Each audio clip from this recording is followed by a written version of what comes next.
Local logging operations maintain unofficial no-cut policies around certain ancient tree sites after workers witness phenomena that challenge their understanding of plant biology. Chainsaw operator Billy Chen described cutting into what appeared to be a normal oak tree, only to have dark red liquid pour from the cut that resembled human blood rather than tree sap. The liquid tested positive for human proteins and cellular material, despite originating from solid wood tissue. Multiple logging crews have reported similar incidents, leading to industry-wide avoidance of areas containing the ancient grove systems. Cherokee oral traditions describe these trees as watchers who maintain sacred knowledge about the mountain's supernatural inhabitants. According to these beliefs, the ancient trees serve as guardians who monitor human activity throughout the mountain system. Cherokee elders warn that disrespecting these trees or attempting to harvest them will result in supernatural retaliation that extends beyond the individual to affect entire family lines. The most disturbing phenomenon involves individuals who develop permanent changes in their visual perception after spending significant time near these ancient groves. Dr. Summers documented 12 cases where people reported seeing through multiple sets of eyes simultaneously, experiencing vision from perspectives located throughout the forest rather than from their own physical position. These individuals describe awareness of activities occurring miles away, the ability to observe their own bodies from external viewpoints, and visual access to areas they have never physically visited. This enhanced perception persists indefinitely, suggesting that contact with the ancient trees creates permanent neurological changes. If trees can remember and watch, what do they know about the things that live in the hollows? The answer may lie hidden in structures that exist throughout these mountains. Buildings that appear on no maps yet shelter those who have learned to fear what walks between the trees. The impossible structures hidden in plain sight. These refuges appear throughout the mountain wilderness, offering sanctuary to those who understand what stalks the deeper hollows. The hiking group discovered the cabin during their third day on an unmarked trail through North Carolina's Pisgah National Forest. The structure appeared suddenly between two massive oak trees, as if it had materialized from the forest itself. Sarah Mitchell, the group leader, checked their topographic maps and GPS coordinates repeatedly, but found no reference to any buildings in their location. The cabin showed clear signs of recent habitation, with smoke rising from the chimney, fresh paint on the wooden shutters, and a well-maintained garden plot beside the front porch. Yet according to every official record and survey map of the area, they were standing in uninhabited wilderness that had never contained human structures. The group's unease grew when they attempted to measure the cabin's dimensions using standard hiking equipment. The exterior walls measured roughly 20 feet by 30 feet, typical proportions for a modest mountain dwelling.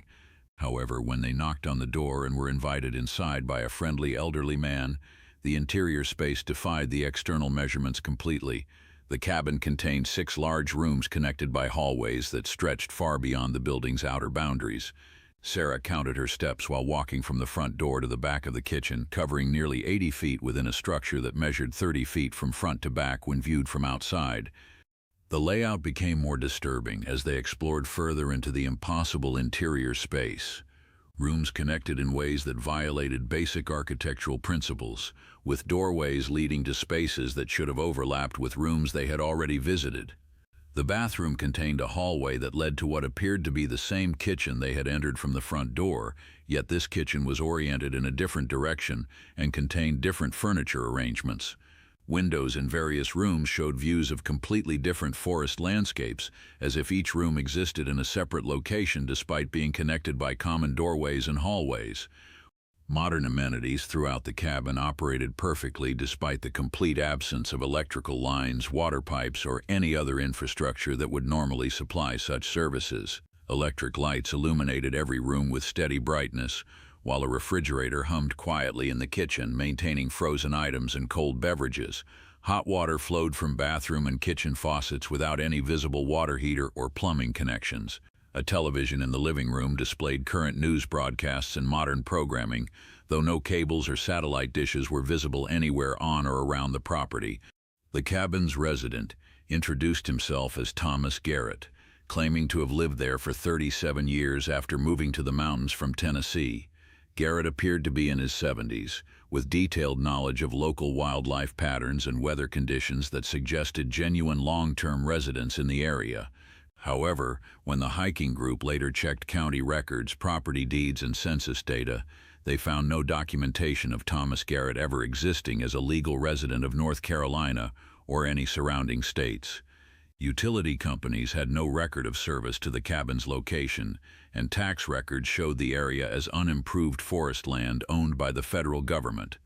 Garrett explained that the cabin served as a refuge for people fleeing what he described as persecution by entities that most people couldn't see or understand.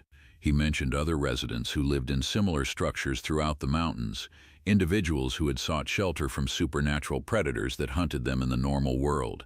According to Garrett, these hidden buildings provided protection from entities that couldn't follow their prey into these dimensional refuges. He showed the group photographs of former residents who had stayed at the cabin temporarily before moving on to other safe locations deeper in the mountain wilderness. The hiking group planned to leave the cabin after spending one night as Garrett's guests, but discovered that departure wasn't entirely within their control. Two group members, Jennifer Walsh and Marcus Torres, found themselves unable to remember the route they had taken to reach the cabin. Every trail they attempted led them in circles back to the front porch, despite their using compass bearings and GPS coordinates that should have guided them away from the structure. After 3 attempts to leave, Walsh and Torres simply stopped trying, settling into daily routines around the cabin as if they had always lived there. They showed no distress about their inability to leave and seemed genuinely content with their new permanent residence. Professional survey teams sent to investigate reports of impossible architecture in the Appalachian region consistently produce contradictory measurements when they encounter these structures. The Whitmore Survey Company documented a building in eastern Tennessee that measured 40 feet square from every external angle, yet contained interior floor space totaling over 3,000 square feet, according to room-by-room measurements. When surveyors attempted to create accurate blueprints of these buildings, their instruments produced readings that were mathematically impossible, showing negative distances between walls and room dimensions that exceeded the building's total exterior measurements. Similar reports of impossible architecture exist throughout the entire Appalachian mountain chain, from Georgia's Blue Ridge Peaks to Pennsylvania's Allegheny Highlands. Each region contains documented cases of buildings that violate spatial laws while providing functional living spaces for residents who exist outside normal record-keeping systems. These structures appear most frequently in areas where other supernatural phenomena have been reported, suggesting a connection between dimensional instabilities and the architectural impossibilities that characterize these hidden refuges. What would you trade to escape something you can't leave? Some visitors, like Walsh and Torres, become permanent inhabitants of these alternate spaces, unable to return to conventional reality even when they attempt to leave their impossible refuges. But these sanctuaries protect only those who seek shelter from the mountain's predators. Others who venture into these ancient peaks discover that the hunters can become the hunted, and that some entities possess patience that spans decades while they study their chosen prey. The night hunters who hunt the hunters. Who hunt the hunters? Carl Brennan had been hunting the same West Virginia ridges for 23 years when something began hunting him back. Brennan first noticed the stalking behavior during his November deer hunt in 2019, when he realized another presence was moving through the forest using the exact techniques he had perfected over decades of hunting experience. The entity stayed downwind of his position, moved only when natural sounds would mask its footsteps, and seemed to understand his preferred hunting locations better than he understood them himself. What disturbed Brennan most was how this unknown hunter anticipated his movements, always positioning itself where he planned to go rather than following where he had been. The psychological warfare began with the entity copying Brennan's own hunting methods and turning them against him with supernatural precision. When Brennan used deer calls to attract game, he heard identical calls responding from positions that surrounded him in a coordinated pattern. The calls came from multiple directions simultaneously, suggesting either several entities or one being capable of producing sounds from different locations. When Brennan moved to investigate these calls, he found himself walking into what felt like carefully planned ambushes, with the entity always staying just beyond visual range while maintaining perfect awareness of his position and intentions. These entities demonstrate mastery of deception techniques that exceed human capabilities, using the hunter's own psychological vulnerabilities against them with devastating effectiveness. Brennan reported hearing his deceased father's voice calling his name from deep in the woods, using the same hunting signals they had developed during Brennan's childhood. The voice provided tactical advice about deer movements and weather patterns, information that proved completely accurate despite coming from an impossible source. When Brennan followed these helpful voices, he invariably found himself led into dangerous terrain or completely lost in familiar hunting areas he had navigated successfully for decades. Each entity demonstrates intimate knowledge of individual hunters' personal habits, fears, and hunting strategies that extends far beyond casual observation. Brennan's stalker knew he always checked his rifle exactly 3 times before entering hunting positions, and it would produce identical checking sounds from nearby locations just as he completed his routine.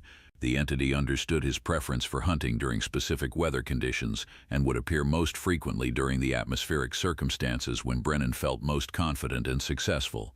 It seemed to access his childhood memories about hunting trips with his father, using specific details from private family experiences to create psychological pressure that undermined his concentration and confidence. Physical evidence left by these hunting entities defies biological classification and suggests creatures that exist partially outside normal animal categories. Brennan discovered tracks that began as human boot prints but gradually transformed into animal paw marks over the span of several steps, as if the creature was shifting between human and animal forms while walking. The tracks showed claw marks that appeared and disappeared within individual footprints, suggesting appendages that could extend and retract at will. Most disturbing, the tracks sometimes showed characteristics of multiple different animals within the same trail, including bear, deer, and large cat features mixed with human elements in combinations that couldn't exist in any known species. Hunters throughout the Appalachian region report escalating encounters that continue until they abandon their traditional hunting grounds permanently, rather than risk further confrontations with these supernatural predators. Bobby Martinez hunted the same Tennessee valleys for 15 years before his encounters with these entities became so intense that he sold all his hunting equipment and moved to urban areas where he felt safer from their influence. Martinez described how the entities began leaving mutilated animal carcasses arranged in patterns around his hunting stands, creating grotesque displays that served as warnings about continuing to hunt in their territory. The psychological pressure eventually became unbearable, forcing Martinez to choose between his lifelong hunting passion and his mental stability. Professional hunting guides throughout the Appalachian region acknowledge losing clients during encounters with these supernatural hunters, though they rarely discuss these incidents publicly due to liability concerns and the impact such stories would have on their businesses. Guide services in West Virginia, Kentucky, and Tennessee have developed informal protocols for handling situations where clients disappear under circumstances that suggest supernatural rather than natural causes. These guides recognize warning signs that indicate the presence of these hunting entities and will abort trips immediately when they detect evidence of supernatural stalking activity. Appalachian folklore describes these entities as spirits who punish hunters who approach the forest without proper respect for the natural world and its inhabitants. According to these traditions, certain supernatural beings serve as guardians of animal populations, intervening when human hunting activities threaten ecological balance or violate spiritual protocols that govern the relationship between hunters and prey. These guardian spirits are said to test human hunters to determine whether they possess the wisdom and respect necessary to take animal lives responsibly, eliminating those who hunt purely for sport or personal gratification rather than sustenance and survival. Some survivors of extended encounters with these entities later reported developing intrusive predatory urges that extended beyond their original hunting targets, according to witness accounts documented in the background research. These anecdotal reports describe experiencing unusual compulsions to track and stalk other humans, feeling drawn to use their hunting skills against people rather than animals. The accounts suggest that contact with these entities may create lasting psychological changes, though these claims remain unverified personal testimonies rather than documented medical findings. The practical impact of these encounters has led to measurable changes in hunting patterns throughout the region. Local guides now sometimes refuse bookings for certain valleys, particularly during new moon periods when supernatural activity appears most intense. Multiple hunting outfitters have removed specific areas from their available territories after repeated client disappearances or encounters that left customers psychologically traumatized.